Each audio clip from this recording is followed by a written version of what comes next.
नमस्कार, मैं डॉक्टर योगेश सतीजा हूँ। मैं सीनियर प्रोफेसर हूँ एसएमएस मेडिकल कॉलेज और हॉस्पिटल में मनोचिकित्सा विभाग में। आजकल मनोचिकित्सा की जो बीमारियां हैं वो बहुत ज़्यादा बढ़ रही हैं।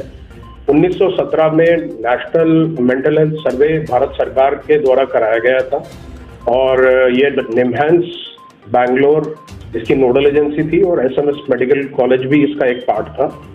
इसमें यह देखा गया था कि भारतवर्ष में जो मानसिक रोग है उनकी जो प्रेवलेंस है वो करीब करीब 2 से 3% है और उसमें प्रमुख था डिप्रेशन की प्रेवलेंस करीब करीब 10% भारत की जनसंख्या में देखी गई थी। डिप्रेशन, एंजाइटी और एंजाइटी स्पेक्ट्रम डिसऑर्डर्स को अगर हम देखें तो इनकी संख्या दिन पे दिन बढ़ती जा रही है। क्या कारण है इस बीमारी के और क्या लक्षण होते हैं? पहले लक्षणों की बात करते हैं। डिप्रेशन का प्रमुख लक्षण होता है मन में उदासी रहना, एनर्जी लेवल्स कम हो जाना। पहले जिन जिन कार्यों में आपको अच्छा लगता था उनको करने से आपको खुशी मिलती थी, आजकल आपने वो कार्य करने कम कर दिए या बंद कर दिए हैं। नींद का कम आना या ज़्यादा आना, भूख का कम लगना या ज़्यादा लगना। शारीरिक लक्षण जैसे कि गैस्ट्राइटिस, हार्ट बीट तेज हो जाना, हाथों पाँव में पसीना आना, घबराहट, बेचैनी महसूस करना या फिर आत्महत्या के विचार, नेगेटिविटी, होपलेसनेस जैसे आइडियाज का भी डिप्रेशन में देखा जाना होता है। कैसे पहचाने व्यक्ति को डिप्रेशन है? डिप्रेशन से ग्रसित व्यक्ति धीरे धीरे अपने आप को अलग थलग कर लेता है।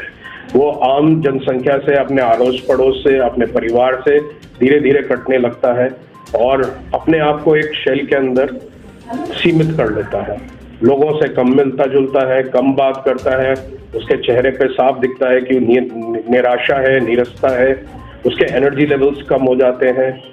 छोटी छोटी बात पे चिड़चिड़ापन या रो देना, भावुकता दिखती है उसके चेहरों पे और कई बार वो आत्महत्या की बातें या अपने आप को नुकसान पहुंचाने जैसे बातें भी करना चालू कर देता है। ऐसे व्यक्ति जब भी आपको दिखे उसे तुरंत सपोर्ट करें, उसके जो भी कारण बन रहे हैं डिप्रेशन में जाने की उसको एड्रेस करने की कोशिश करें। अगर वो फिर भी उसको सोशल सपोर्ट जो हम दे पाए उससे अगर वो सपोर्ट से ठीक नहीं हो पा रहा है, उसके डिप्रेशन में निरंतर बढ़ना जारी है, तो ऐसे में तुरंत मनोचिकित्सा की सलाह लेनी चाहिए। डिप्रेशन और एंजाइटी स्पेक्ट्रम डिसऑर्डर्स का आजकल बहुत ही अच्छा इलाज है। दोनों तरह से इलाज संभव है, एक तो दवाइयों के द्वारा और एक काउंसलिंग के द्वारा, साइकोथेरेपी के द्वारा। दवाओं में एक बहुत बड़ी भ्रांति चलती है कि साहब एक बार दवाई चालू हो गई तो वो हमेशा के लिए लागू हो जाती है। ऐसा कुछ भी नहीं है। आजकल बहुत ही अच्छी दवाएं आ गई हैं जैसे कि फ्लुओक्सेटिन, सर्टेलिन, SSRI ग्रुप, जो कि ना ही नींद ज़्यादा करती है, ना ही उसमें सुस्ती लाती है, ना ही उसके वजन को प्रभावित करती है, ना ही उसकी मेमोरी को, याददाश्त को, सोचने समझने की शक्ति को प्रभावित करती है। बड़ी सेफ दवाएं हैं। कुछ समय के लिए हम इनको देते हैं और उसके बाद धीरे धीरे उस दवाओं को विड्रॉ कर लेते हैं, हटा देते हैं। उसके बाद चालू होता है प्रोसेस ऑफ काउंसलिंग या साइकोथेरेपी। व्यक्ति को ये बताया जाता है कि इस बीमारी के कारण क्या है और आपको उसको हैंडल कैसे करना है। जो तनाव आते हैं, स्ट्रेसर्स आते हैं जो आपको डिप्रेशन की ओर लेके जाते हैं, उसको आपको कैसे हैंडल करना है। तो ये एक प्रमुख कारण है, समस्या है आज की दुनिया में। हर एक एज ग्रुप में भी देखी जा रही है। बच्चों में भी डिप्रेशन देखने को मिल रहा है, युवाओं में तो बहुत ज़्यादा डिप्रेशन देखने को मिल रहा है और ऑफ लेट बुजुर्ग, क्योंकि वो अकेले होते जा रहे हैं, बच्चे छोड़ के चले जाते हैं, मेडिकल कोमॉर्बिडिटीज होती हैं इनके अंदर, फाइनेंशियल इश्यूज खड़े हो जाते हैं, तो उनमें भी डिप्रेशन की संख्या बढ़ती दिखती जा रही है।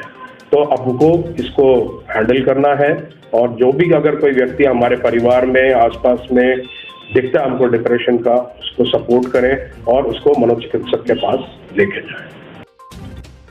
सुसाइड जो स्टूडेंट्स में देखने को मिल रहा है, स्पेशली जैसा आपने जिक्र किया, कोटा में है, जयपुर में है या सीकर में, इंस्टीट्यूशनल एरिया में आके लोग रहते हैं, पढ़ाई करते हैं, माँ बाप से दूर हो जाते हैं, तो सोशल सपोर्ट की कमी होती है। एक तो पढ़ाई का प्रेशर, दूसरा सोशल सपोर्ट की कमी और तीसरा कट थ्रोट कॉम्पिटिशन उनको देखने को मिलता है।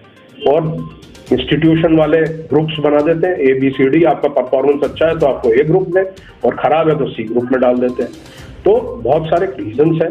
अपने को हर एक स्टूडेंट को इंस्टीट्यूशन के द्वारा, काउंसलर्स के द्वारा वहाँ पे 24 आवर्स ऑब्जर्व करना चाहिए उनको। अगर आपको लगे वहाँ पे काउंसलर्स को कि नहीं, इस स्टूडेंट की परफॉर्मेंस भी गिर रही है, इसके बिहेवियर में भी चेंजेस आ रहे हैं, उसके दोस्त अगर रिपोर्ट करते हैं कि नहीं अलग थलग हो रहा है, कम गुमसुम रहता है, अलग रह रहा है, किसी से बात नहीं कर रहा है, परफॉर्मेंस में बहुत कमी आ रही है, नशे की ओर जा रहा है, तो अपने को तुरंत उस स्टूडेंट को मनोचिकित्सक को दिखाना चाहिए।